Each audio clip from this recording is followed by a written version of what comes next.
Décision Plus est au service des investisseurs boursiers depuis 1987, au tout début de l'autonomie boursière. Notre logiciel de graphique Market Vision Plus et notre logiciel de code dynamique Trader Plus en ont fait sa renommée. Nous sommes encore ici parce que nous évoluons sans cesse et que nous servons bien nos clients. Découvrez nos produits et services spécialement conçus pour l'investisseur actif et autonome dans la boutique Décision Plus. Le logiciel de graphique Market Vision Plus est en français. C'est le logiciel le plus utilisé par les investisseurs de chez nous. C'est lui que vous voyez dans le feu de l'action. Trouvez, classez et analysez plus facilement avec cet outil sans pareil pour suivre la bourse et prendre les meilleures décisions. Gardez vos titres à l'œil avec Market Vision Plus. Consultez la boutique Décision Plus pour en faire l'essai pendant 10 jours sans aucun frais, c'est garanti.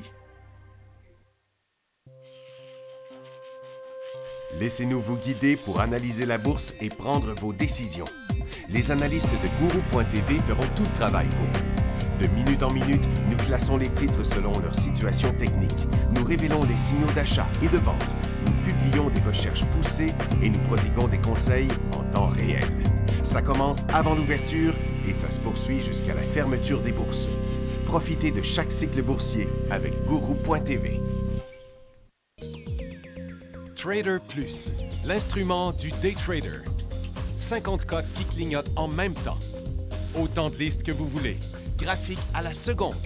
De 3 à 30 graphiques. Des alarmes à volonté. Des listes de cotes préparées. Des modèles graphiques préparés. Prêts à faire feu. Achetez, vendez avec Trader Plus.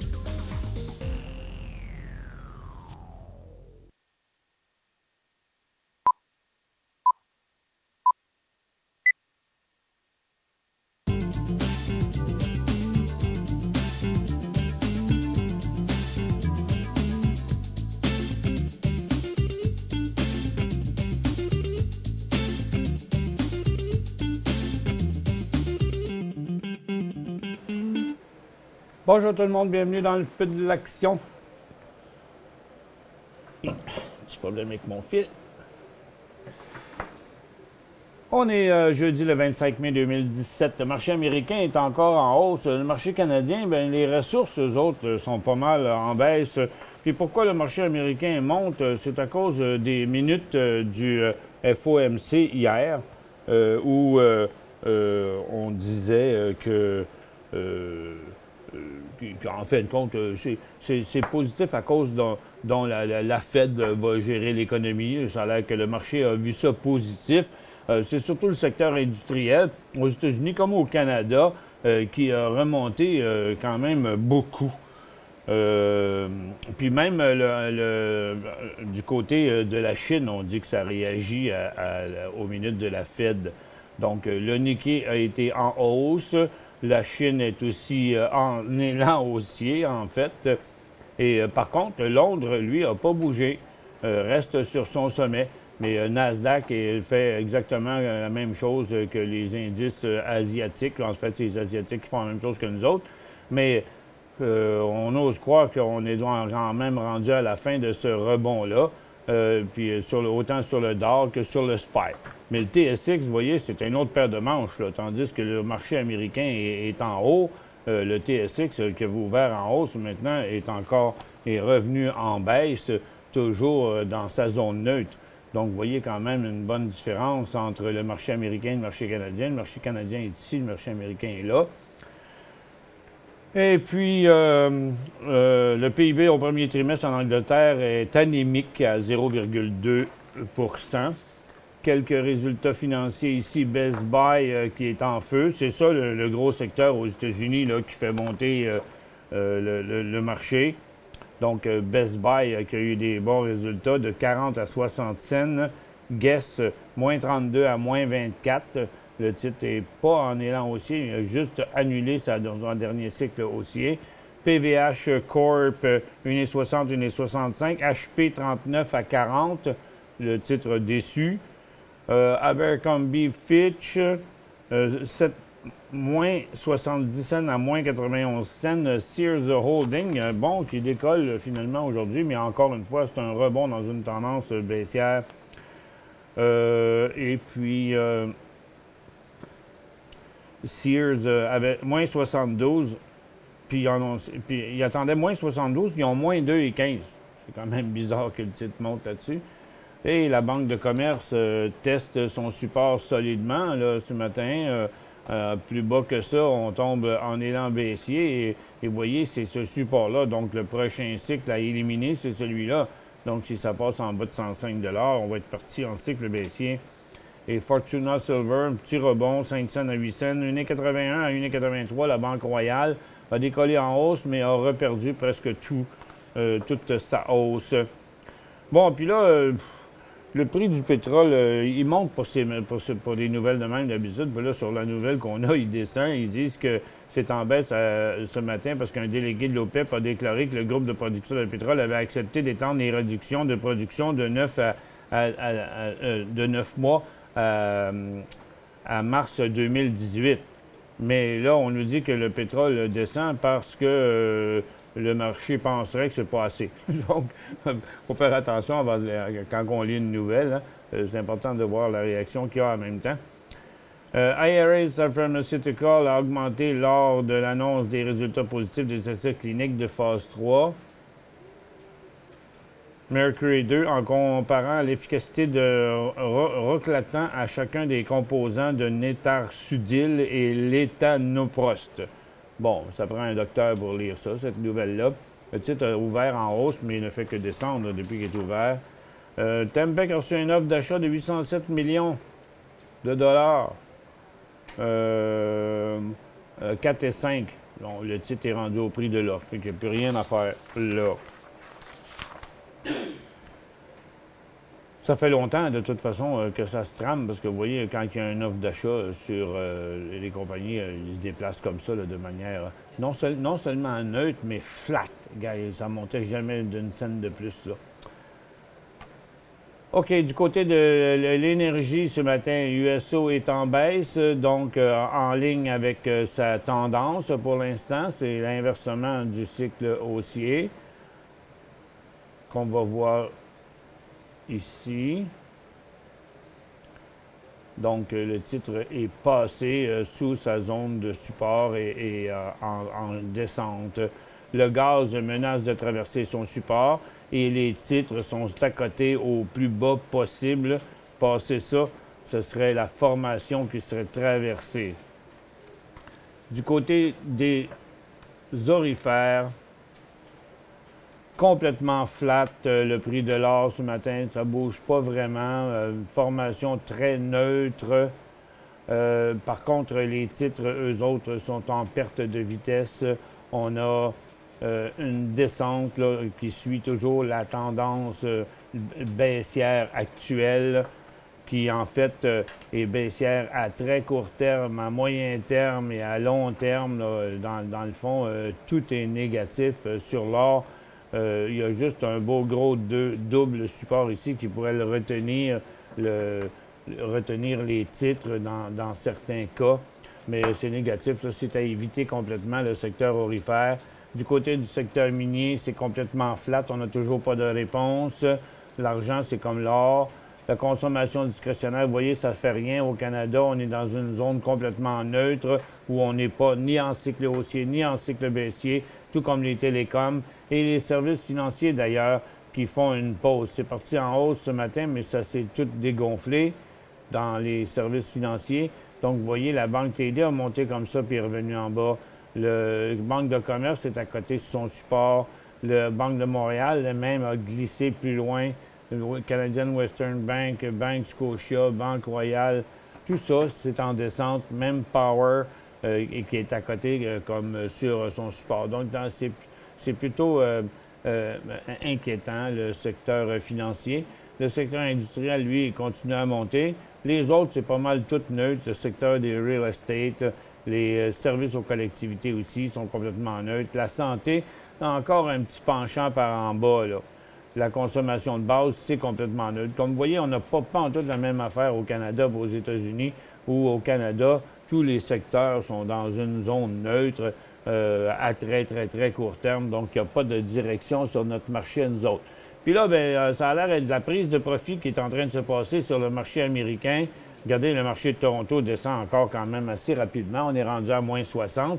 Mais regardez, là, tout d'un coup, les deux marchés américains réagissent à ça aussi, là, s'en reviennent à la baisse. J'ai l'impression que ça ne tiendra pas le coup, ça, cette affaire-là, et que le marché va descendre quand même pas mal au cours des prochaines minutes du côté des États-Unis. Il y a un des titres les plus hot aujourd'hui là, sur le marché, c'est quand même avec... mais c'est pas, c'était pas ses résultats financiers, hein, parce que je ne l'ai pas. Netflix, ça n'a pas rapport avec ses résultats financiers, ça, Maxime. J'ai un élan haussier ici de Netflix. Qu'est-ce que je l'ai mis? Il est là. Qui est quand même assez fort. Netflix, dans son mouvement, un volume en augmentation aussi. On fait une petite pause, on revient avec des questions. Pour joindre Michel Carignan et son équipe par courriel, écrivez à michelcarignan@decisionplus.com. 5 bonnes raisons de gérer vos investissements avec Banque Nationale Courtage Direct. Des frais de commission fixes à 9,95 en tout temps pour tous les clients et à partir de seulement 6,95 si vous êtes un investisseur actif. Aucun frais d'administration annuel si vous détenez plus de 20 000 $ dans vos comptes. La possibilité d'ouvrir des comptes enregistrés en devise américaine. Des outils performants afin de faciliter vos prises de décision. Un service à la clientèle primé et un niveau de satisfaction parmi les plus élevés de l'industrie. Pour en savoir plus, visitez le bncd.ca ou appelez-nous dès maintenant. Décision Plus est au service des investisseurs boursiers depuis 1987, au tout début de l'autonomie boursière. Notre logiciel de graphique Market Vision Plus et notre logiciel de code dynamique Trader Plus en ont fait sa renommée. Nous sommes encore ici parce que nous évoluons sans cesse et que nous servons bien nos clients. Découvrez nos produits et services spécialement conçus pour l'investisseur actif et autonome dans la boutique Décision Plus.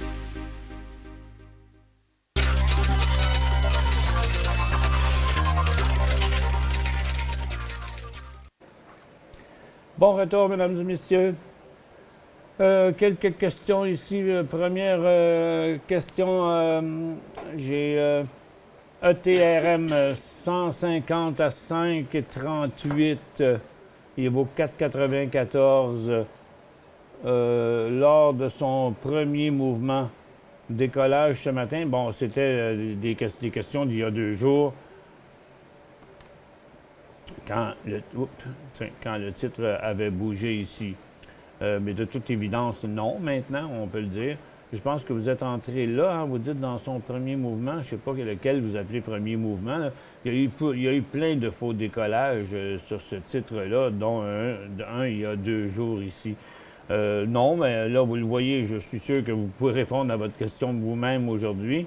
Par contre, il y aurait quand même un signal de vente en dessous ici à 4,75. On aurait 1000 cents à 26 cents. Je fais quoi? Oh, vous êtes en train, sur le sommet, là, on vous voit, là, vous êtes assis sur le pignon, sur le bout du poteau ici, là, à 26 sous. Bien là, si vous l'avez toffé tout ce temps-là, je suggère que vous le toffez encore, là. On ne sait pas s'il va revenir. Solar Alliance Energy, je ne sais pas c'est quoi du tout. Mais la tendance baissière à long terme est inversée. Le titre est quand même dans une formation neutre solide. Bon, là, vous êtes à 3 cents d'un signal de vente, mais aussi bien le garder là, pour 3 cents, parce que le fait qu'il ne descend pas plus que ça, c'est parce que les vendeurs ne veulent pas vendre. Donc, on a peut-être une vague d'acheteurs qui va venir se pointer le nez là-dessus. On signal de vente 14 cents. MNDK, ça c'est Mankind.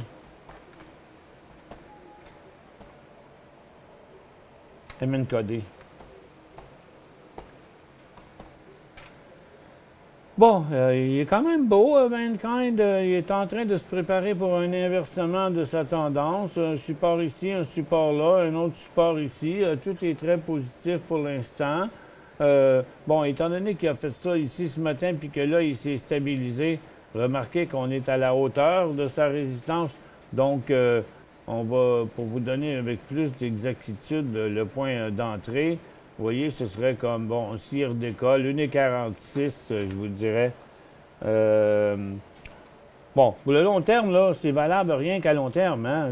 C'est ça, le long terme, comment qu'on fait. Tu sais, quand on était ici, est-ce qu'on aurait pu dire pour le long terme? Ben non, hein, parce que si ça revire de bord, ben il faut ressortir. Tu sais, ça fait que, donc, même s'il y avait une belle tendance ici, quand il est arrivé le signal de vente, là, puis là, puis là, ben il ne faut pas attendre à 3 ou 4 signaux de vente. Donc, pour l'instant, c'est un titre favorable. Je vous dirais achat 1,47, 1,46, 1,47. Puis dans le moment, son point de vente serait 1,30 $. J'ai du ORLT à 3,45 quoi faire. Il n'est pas revenu, hein? Il n'est pas arrivé toujours sur Next encore, Orbit. On n'a pas entendu parler. Il faut attendre qu'il ouvre, là. On ne doit pas l'avoir, là. On va l'essayer, voir, pour voir, là, mais parce que je sais qu'il va arriver comme un point H, là. Il n'existe pas encore? OK. On va s'en reparler tantôt. MG.A, 16 cents, quoi faire? MG.A.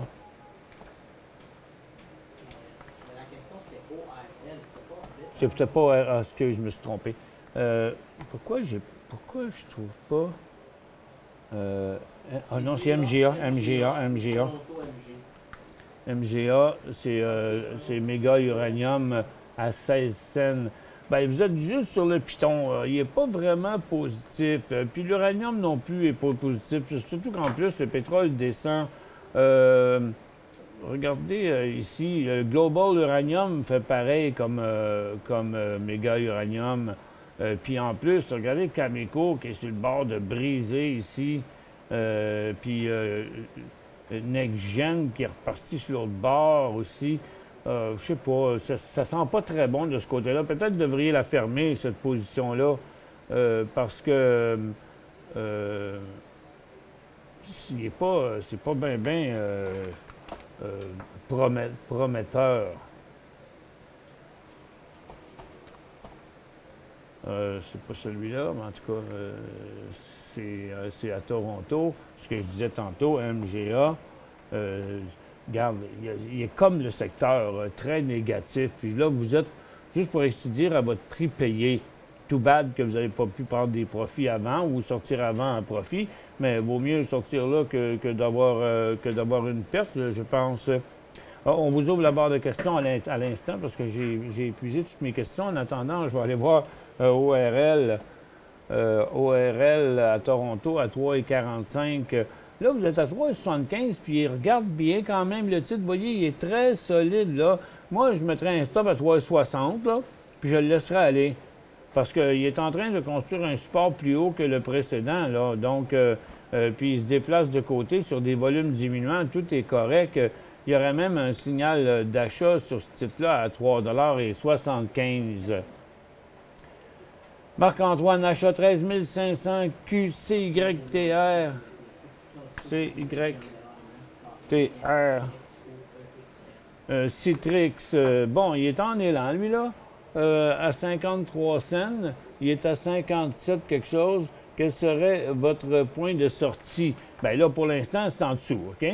45 cents, son point de sortie. Là, ce que vous devez regarder, c'est votre point de prise de profit. Donc, je présume qu'au cours des derniers jours, il devrait monter encore. On va le regarder. Regardez, on ne sait pas c'est quand ça va s'arrêter. Là, il ne fait même pas de correction. Donc, n'hésitez pas à diminuer votre position lorsqu'il aura pris un bout. Puis, puis, regardez ce que vous pouvez faire. Ce que vous pouvez faire, là, on va aller comme ça. Disons que le titre continue à monter pendant encore 1 ou 2 jours, OK? On va extrapoler comme ça. Mettons qu'il arrive comme ça. Là, vous auriez un super bon profit. En vendant la moitié ici, bien là, vous êtes paré contre une correction qui pourrait arriver comme ça et puis qui reviendrait à 0, finalement, en bas du prix que vous avez payé. Puis, mais une fois pris votre profit, qu'il monte ou qu'il ne monte pas, après, l'important, c'est qu'il fasse une phase neutre comme ça. Puis le jour où il repart au-dessus, il n'y a rien qui vous empêche de la reprendre. Parce que là, vous allez être dans un début comme ça, OK? Vous la rachetez votre moitié, Puis après ça, bien là, vous avez déjà un coussin qui vous permettra de garder toute votre position puis de sortir juste au prochain bris de support. LIT achat à 30$. Argentina, non, c'est pas le bon, c'est sur New York.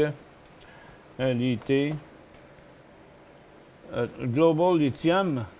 Vous voulez acheter le Global Lithium. Il est beau pour ça, c'est pas parce qu'il est pas beau. Il est au sommet de sa chart, là. Il vient de quitter un cycle. Dans son graphique quotidien, il est un peu moins cute. Ça se produit pas sur des gros volumes. J'ai bien de la misère à me prononcer. Je vous avoue, sur celui-là, là, c'est sûr qu'il fait des nouveaux hauts, puis il a été très actif dernièrement. Mais, vous savez, sa hausse aujourd'hui, c'est pas bien fort. Son volume n'est pas trop en augmentation. En tout cas, si vous voulez l'acheter là, je vous dirais, faites-le avec un stop à 29 après l'achat.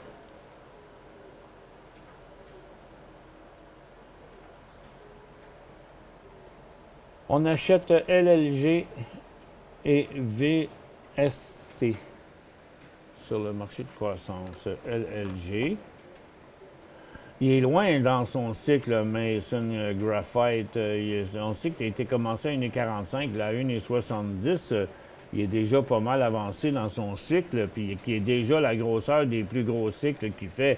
Moi, j'étais vous, j'attendrais soit une correction, soit une passe de côté, puis de l'acheter au début de son prochain cycle.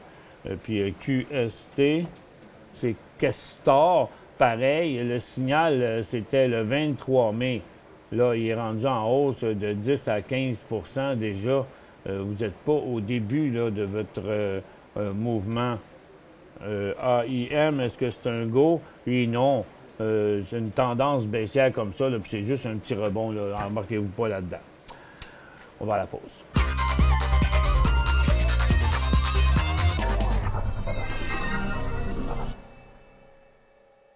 Cinq bonnes raisons de gérer vos investissements avec Banque Nationale Courtage Direct. Des frais de commission fixes à 9,95 en tout temps pour tous les clients et à partir de seulement 6,95 si vous êtes un investisseur actif. Aucun frais d'administration annuel si vous détenez plus de 20 000 $ dans vos comptes. La possibilité d'ouvrir des comptes enregistrés en devise américaine.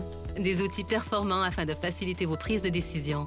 Un service à la clientèle primé et un niveau de satisfaction parmi les plus élevés de l'industrie. Pour en savoir plus, visitez le bncd.ca ou appelez-nous dès maintenant. Laissez-nous vous guider pour analyser la bourse et prendre vos décisions. Les analystes de Guru.tv feront tout le travail pour vous. De minute en minute, nous classons les titres selon leur situation technique. Nous révélons les signaux d'achat et de vente. Nous publions des recherches poussées et nous prodiguons des conseils en temps réel. Ça commence avant l'ouverture et ça se poursuit jusqu'à la fermeture des bourses. Profitez de chaque cycle boursier avec Guru.tv.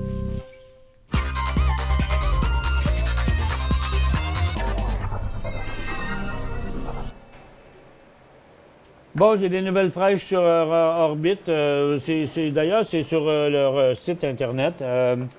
Et puis, premièrement, regardez à l'écran, ils se transigent toujours, Orbit, mais ils se transigent sur le marché OTCBB, le symbole EORBF. Donc, c'est Édouard, Orbit, Roland, Bernard, François. Et puis, comme vous voyez, ils transigent pas beaucoup. Il y a très peu de volume. Mais oui, il y a des transactions, mais c'est qui veut vendre ça à 3 cents? Puis, il n'y a pas de bid and ask sur le marché de OTCBB. Ça fait qu'on ne peut pas voir le prix des acheteurs et des vendeurs. Et puis, la Cour a rallongé les procédures de faillite jusqu'au mois d'août. Je n'ai pas la date précise, mais jusqu'au mois d'août. Ça fait que c'est pas encore garanti qu'il va revenir sur la vraie bourse, mais la bourse de croissance a confirmé qu'ils avaient leur inscription. S'il revient, il va revenir sur ORT.H, sur le marché Next. Et puis, mais c'est pas encore réglé. Les ententes sont pas faites. Il y a encore des risques de faillite, mais c'est reporté jusqu'au mois d'août pour leur leur donner une chance de s'en sauver. AIM, c'est un go, on a répondu à ça tantôt. SEV sur le marché de croissance. Spectra Microsystem à 47 cents. Bon, donc probablement ici quelque part ou ici, là, que vous avez acheté ça. La tendance est toujours haussière. Il y a un double support ici. Il pourrait, je vous dirais, pour ne pas vendre trop pour rien, là, je dirais comme 42 cents serait votre prix de sortie s'il touchait ça. Mais il y a encore des chances de rebondir. Là. Écoutez, il y a un support vieux de 3 mois ici, là, donc c'est quand même assez solide, ça. Est-ce possible de faire de l'arbitrage pour un petit investisseur? Eh mon Dieu! Là, vous m'en demandez une bonne. Appelez un avocat ou un fiscaliste ou je ne sais pas trop qui, mais je ne suis pas habilité à répondre à une telle question. GIL, Gildan Activewear. Gildan toujours dans une tendance haussière qui a fait un creux. Prochain élan qui démontrerait le niveau d'un cycle, au nouveau cycle haussier, 38,40 $. Mais ce n'est pas un achat là, ce serait comme à 30, 38, 40. BTL sur le marché de croissance à 3,6. BTL à 3,60. OK, vous avez accroché ça ici dans le départ. Le support est ici. Il doit achever pas mal. Il n'y a rien qui indique que c'est encore terminé par contre. Donc, moi, ce que je vous suggérais, c'est d'en vendre la moitié pour prendre des profits. Mais étant donné que vous avez payé 3,60 puis que le signal de vente sans équivoque serait comme à 4,40 ici, bien, aussi bien le garder, je pense. Ce que vous pouvez faire aussi, c'est dire, bon, bien, s'il passe par là, je vais en vendre à 4,85. Puis après, si jamais il retombe en bas là, je vais en vendre à 4,40. Donc, les deux prochains points à vendre, 4,45, non, c'est 4,85 puis 4,45. Mais quand vous dites très beau,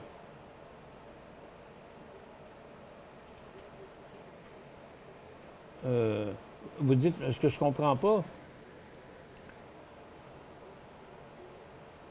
je comprends pas. BTL à 3,60. Donc, vous avez acheté ça à 3,60. Pourquoi vous dites très beau? Oui, il est beau. Il est beau, mais c'est pas le temps d'acheter ça là, en haut d'un cycle comme ça, pour ceux qui ne l'ont pas, en tout cas. AC semble vouloir repartir par en bas. Ben, tout ce qui monte redescend, mais non, pas pour l'instant. Non. Il est encore, il est même dans un nouveau cycle haussier, qui est pas mal plus faible que l'autre a été, par exemple, là. Mais il est à son haut de nombreuses années. Donc, pour l'instant, c'est un titre à conserver, pas à acheter parce qu'il est trop avancé. Penses-tu que MAIP a traversé son plus longtemps, plus souvent? MEIP. Bien, de toute évidence, oui, hein, ça ressemble à ça. Vous voyez, c'est quand même une très, très belle formation. Par contre, ici, pour voir le fin mot de l'histoire, on va utiliser la fonction Edit Cut en bas, là. Puis je vais réduire ce gros volume-là ici. Puis lui aussi, puis lui, puis lui, puis lui. Bon, pour pouvoir mieux voir. Parce que les volumes qui étaient ici étaient tellement gros, ces volumes-là, qu'avant je les baisse, qu'on ne voyait pas celui-ci qui est là. Donc, il est en train de décoller avec un bon volume. On va regarder son graphique intra-séance. Oui, tout le semble bien beau. Donc, comme vous dites, oui, plus longtemps et plus souvent, un support et une résistance sont percés, plus loin il va aller. Mais il est parti par là. SWY. Stornoway. Que fait-il? Fait rien. Toujours en son même état léthargique. Dans un support semblable à celui-ci, mais à ce niveau-là. Donc, pour l'instant, c'est encore une tendance haussière, mais la sortie de cette formation-là je dirais, 75 cents, il y aurait un signal de vente là-dessus. Mais jusqu'à date, ça fait quand même 4 mois que le titre est supporté. Ça veut dire que quelqu'un qui absorbe l'offre lorsque quelqu'un veut vendre, Parce que, vous savez, la compagnie n'a pas intérêt à laisser descendre ses actions bien basses. Ça énerve les investisseurs. HGD, ah ben, ça va. Il est à la hausse parce qu'il y a de la pression à la baisse sur l'or. Pour regarder HGD, il faut regarder GLD. Donc, HGD va continuer à monter jusqu'à temps que l'or atteigne, que les orifères atteignent leur support ici. Mais à mi-course, entre un sommet et un support, ici, ce ne serait pas le bon temps, là, à ce moment-ci, pour acheter HGD. Il faudrait déjà être dedans. Transat TRZ montre un volume compagnie cash avec achat, c'est 2 Transat TRZ. Qu'est-ce que... Volume en hausse, compagnie avec cash, achat. Le volume n'est pas si en hausse que ça. Ce n'est pas un gros volume. Hein. Il y a 28 000 aujourd'hui. Il y en avait peut-être 100 000 hier. 92 000 environ hier. Hier, il montait. Aujourd'hui, il redescend. Je pense qu'on va caler ça un faux signal là, pour l'instant, parce qu'il n'y a plus matière. Donc, et puis, elle ne va pas si bien que ça, cette compagnie-là. Mais quand même, il y a 8,55, on est loin de là. Il y a beaucoup d'argent d'ici à là. Moi, je dirais, étant donné que maintenant, tu sais, avec un mouvement comme on a vu hier, le volume aurait dû venir au moins jusque-là. Regarde, comme il avait fait ici. C'est ça le barème. Mais là, il ne l'a pas fait. Fait que moi, je me dirais que, regarde, on va attendre maintenant qu'il redécolle comme à 6,45, là, puis avec un vrai bon volume. Parce que même si c'est gros volume, c'est juste 350 000. Mais des volumes comme aujourd'hui, là, c'est pas vraiment un bon mouvement. J'ai plus le temps de répondre à d'autres questions, mais on va voir ici. Bon, l'or et l'argent font rien du tout. Les titres d'or sont un petit peu en baisse. Le gaz est en baisse, le pétrole est en baisse, les pétrolières sont en baisse, les minières sont en baisse. Donc, toutes les ressources ont de la misère. Les services financiers ont monté en hausse. Ils descendent maintenant. Donc, c'est difficile de trouver un secteur qui est performant. C'est-à-dire la consommation discrétionnaire s'est annulée, la consommation de base est rendue négative, les industriels, ça plafonne, j'ai l'impression qu'ils vont revenir à zéro. Tous les autres secteurs sont soit négatifs avec des très, très petites hausses. En tout cas, sur le marché canadien, c'est pas mal poche.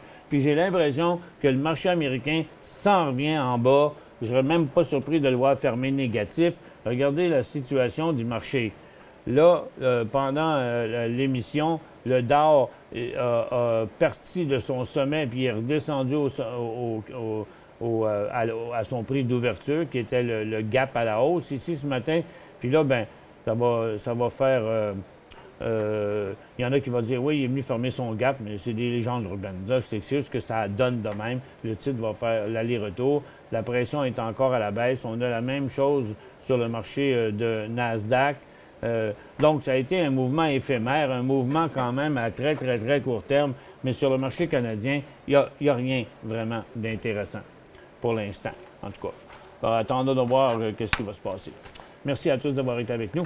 On se retrouve demain, le vendredi.